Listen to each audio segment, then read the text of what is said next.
warahmatullahi wabarakatuh. Pada kesempatan kali ini kami dari kelompok 6 dengan materi energi cahaya untuk memenuhi tugas dari Bapak Damar Septian MPD selaku dosen mata kuliah ilmu pengetahuan alam. Di sini saya beranggotakan 4 orang. Yang pertama yaitu Asadi, yang kedua Ali Ridho, yang ketiga yaitu Muhammad Faiz Abrori, yang keempat yaitu Yuliati.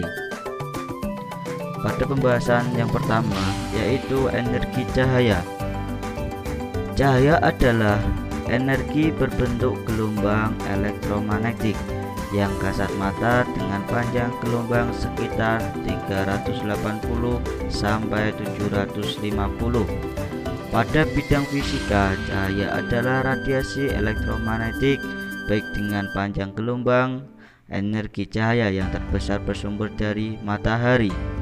Tak hanya manusia dan hewan yang membutuhkan cahaya, bahkan tumbuhan pun menggunakan cahaya untuk memproses makanan yang dikenal dengan sistem fotosintesis. Dalam materi energi cahaya terdapat teori. Yang pertama yaitu Max Planck, ahli fisika dari Jerman pada tahun 1900, mengemukakan teori kuantum, menyimpulkan bahwa atom-atom dan molekul dapat memancarkan atau menyerap energi hanya dalam jumlah tertentu. Intensitas cahaya adalah besaran pokok fisika untuk mengukur daya yang dipancarkan oleh suatu sumber cahaya pada arah tertentu per satuan sudut. Dalam bidang optika dan fotometri, fotografi, kemampuan mata manusia hanya sensitif dan dapat melihat cahaya dengan panjang gelombang tertentu yang diukur dalam besaran pokok. Gelombang elektromagnetik dapat digambarkan sebagai dua buah gelombang yang merambat secara transversal pada dua buah bidang tegak lurus, yaitu medan magnetik dan medan listrik. Yang selanjutnya yaitu macam-macam teori energi cahaya. Yang pertama yaitu teori pemikiran kuno, teori tekstil, teori emisi, dan teori partikel atau kumpulan, dan selanjutnya yaitu teori gelombang. Teori yang pertama yaitu pemikiran kuno. Cahaya bergerak dengan kecepatan yang terbatas. Hal ini merupakan pendapat yang disampaikan oleh pemikir dan politikus Empedokles. Aristoteles yang menemukan bahwa pelangi merupakan hasil pemantulan cahaya oleh titik air hujan. Yang teori selanjutnya yaitu teori tekstil. Teori ini menyatakan teori cahaya berdasarkan teori menyentuh. Ketika tangan mampu menyentuh suatu benda, maka mata bisa merasakan atau melihat suatu benda. Juga teori yang menyebutkan bahwa mata mengirimkan sinyal-sinyal tak tampak untuk merasakan sebuah benda. Teori yang selanjutnya yaitu teori emisi. Teori emisi ini bertentangan dengan teori tekstil. Teori ini mengatakan bahwa benda mengirimkan partikel ke mata, sehingga mata akhirnya bisa melihat benda sekitarnya. Teori yang selanjutnya yaitu teori partikel. Teori ini dipelopori oleh Isaac Newton. Newton melakukan penelitian pada abad ke-17, mengatakan bahwa cahaya terdiri atas beberapa partikel. Partikel tersebut dipancarkan ke segala arah. Kemudian dia juga menjelaskan tentang fakta bahwa cahaya bisa dipantulkan. Teori yang selanjutnya yaitu teori gelombang. Teori ini merupakan teori yang dipelopori oleh Christian Huygens pada abad 17. Kemudian teori ini berkembang oleh Thomas Young and Augustine.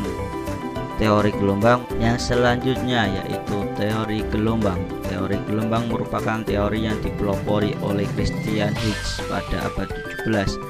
Teori ini dikembangkan oleh Thomas Young, Augustine Fresnel. Teori gelombang menyatakan bahwa cahaya hanya bisa dipancarkan dalam bentuk gelombang. Gelombang tersebut dipancarkan ke segala arah.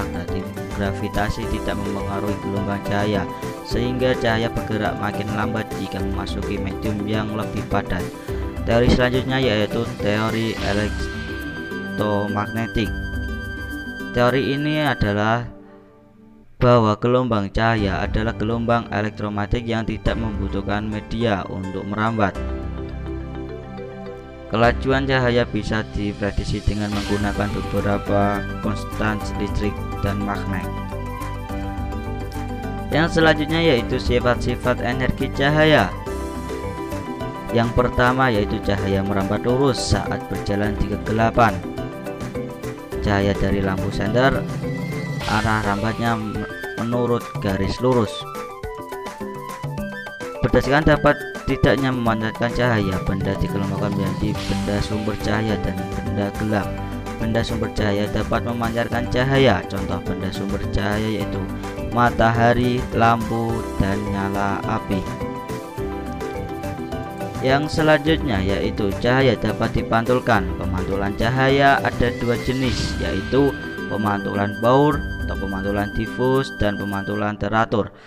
Pemantulan baur terjadi apabila cahaya mengenai permukaan yang kasar atau tidak rata. Pada pemantulan ini, sinar pantul arahnya tidak beraturan. Sementara itu, pemantulan teratur terjadi jika cahaya mengenai permukaan yang rata, licin, dan mengkilap. Yang selanjutnya yaitu cahaya dapat dibiaskan. Cahaya merambat melalui dua zat yang kerapatannya berbeda. Cahaya tersebut akan dibelokkan. Peristiwa pembelokan arah rambatan cahaya setelah melewati medium rambatan yang berbeda disebut pembiasan. Cahaya merambat dari zat yang kurang rapat ke zat yang lebih rapat. Cahaya akan dibiaskan mendekati garis normal. Cahaya merambat dari udara ke air. Sebaliknya, apabila cahaya merambat dari zat yang lebih rapat ke zat yang kurang rapat, cahaya akan dibiaskan menjauhi garis normal. Yang selanjutnya yaitu cahaya dapat diuraikan. Pelangi terjadi karena peristiwa penguraian cahaya atau dispersi. Dispersi merupakan penguraian cahaya putih menjadi berbagai cahaya berwarna. Cahaya matahari yang kita lihat berwarna putih, namun sebenarnya cahaya matahari tersusun atas banyak cahaya berwarna. Yang selanjutnya yaitu pemanfaatan energi cahaya.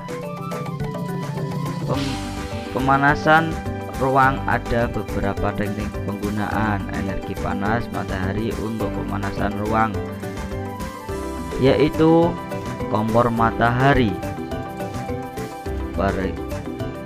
dengan hasil pertanian, pemanasan air, yang selanjutnya pembangkitan listrik. Itu manfaat dari energi cahaya. Pemanfaatan energi cahaya ada beberapa uraian. Yang pertama yaitu kompor matahari. Kompor matahari berisi kerja dari kompor matahari adalah dengan memfokuskan panas yang diterima dari matahari pada suatu titik penggunaan sebuah cermin cekung besar sehingga didapatkan panas yang besar. Yang selanjutnya yaitu pengeringan hasil pertanian. Hal ini biasanya dilakukan petani di desa-desa daerah tropis dengan menjemur hasil panennya di bawah terik sinar matahari. Berbeda dengan petani di negara-negara 4 musim yang harus mengeluarkan biaya untuk mengeringkan hasil panennya dengan menggunakan oven yang menggunakan bahan bakar fosil maupun menggunakan listrik. Pemanfaatan yang selanjutnya yaitu pemanasan air. Penyediaan air panas sangat diperlukan oleh masyarakat, baik untuk mandi maupun untuk alat antiseptik di rumah atau di rumah sakit dan klinik kesehatan. Air panas ini memerlukan biaya yang besar karena harus tersedia sewaktu-waktu dan biasanya untuk memanaskan digunakan energi fosil ataupun energi listrik.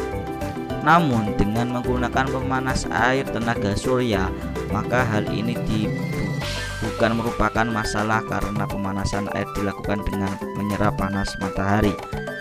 Pemanfaatan yang selanjutnya yaitu pembangkit listrik. pemanfaatan ini listrik tenaga surya itu konsepnya sederhana, yaitu mengubah cahaya matahari menjadi energi listrik. Cahaya matahari merupakan salah satu bentuk energi dari sumber daya alam. Sumber daya alam matahari ini sudah banyak digunakan untuk memasok daya listrik.